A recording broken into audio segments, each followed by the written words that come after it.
तर ह्या रेसिपीचे भरपूर नावं आहेत, पण आमच्या खानदेशमध्ये वरण चिकल्या असं म्हणतात.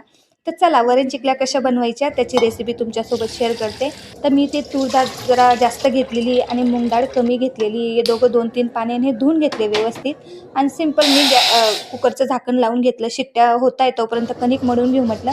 तर इथे मी कणिक घेतलेली आहे. त्याच्यामध्ये थोडीशी हळद, मीठ, ओवा आणि तेल टाकून मळून घेते. तर मी 4 जणांसाठी बनवते, त्या हिशोबाने मी घेतलेलं आहे.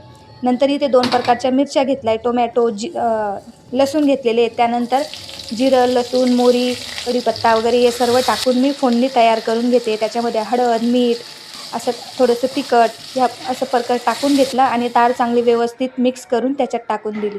आता इथे बघू शकता छान अशी उकळी आलेली. त्यानंतर अशा प्रकारची गोल पोळी करून घ्यायची आणि तुम्हाला पाहिजे तशा आकारचे तुम्ही काप करू शकता. त्यानंतर हळूहळू आपण त्याच्यात टाकत जाऊ.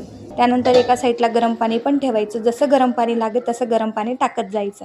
आता इथे बघू शकता छान शिजल्या पण आहेत आणि खूप छान पण झालेल्या आहेत. याच्यावर मस्त तुपाची धार टाका आणि खायला रेडी. ही रेसिपी कशी वाटली तुम्हाला नक्की कमेंट करून सांगा. आवडली असेल तर लाईक शेअर करा. भेटू नेक्स्ट व्हिडिओमध्ये. तो